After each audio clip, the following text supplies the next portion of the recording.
Katika historia ya utawala wa kabila la Wahehe, mara zote chifu hutokea katika ukoo wa chifu na wanakuwa na sehemu maalum kwa ajili ya kuzikwa wanapofariki dunia. Na hapa ninakupeleka kwenda kutazama warithi wa chifu walipozikwa, yaani eneo la makaburi ya ukoo wa Chifu Mkwawa aliyekuwa mmiliki wa wanawake zaidi ya 62 na hivyo ikapelekea utawala wake kuendelea hata sasa.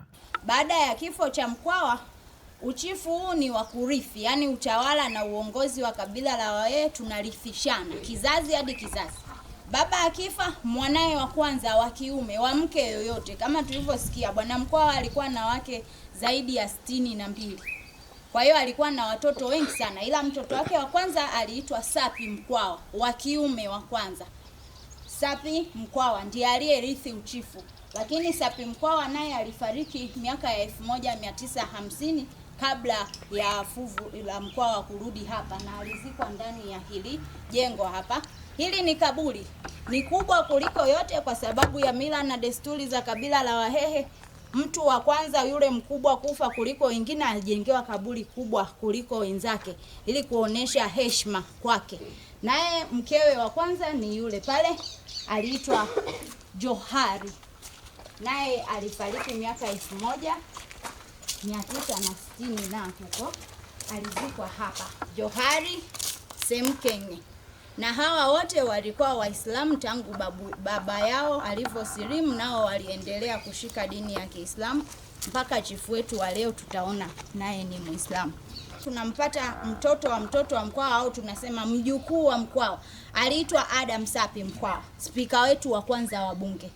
Naye alifariki miaka 1999, lakini amezaliwa mwaka 1920 na alifariki mwaka 1999.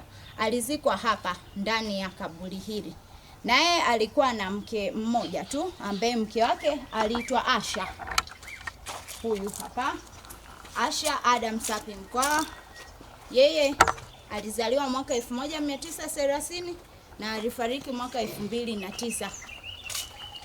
Naye bwana Adam na Asha walipata nao mtoto rithi uchifu, naye aliitwa Abdul Adam Sapi Mkwawa, ambaye amezaliwa mwaka 1949 na alifariki mwaka 2015.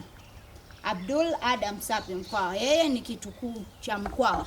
Baada ya huyu bwana tuna chifu wetu wa sasa hivi ambaye anaitwa Adam Abdul Adam Sapi Mkwawa.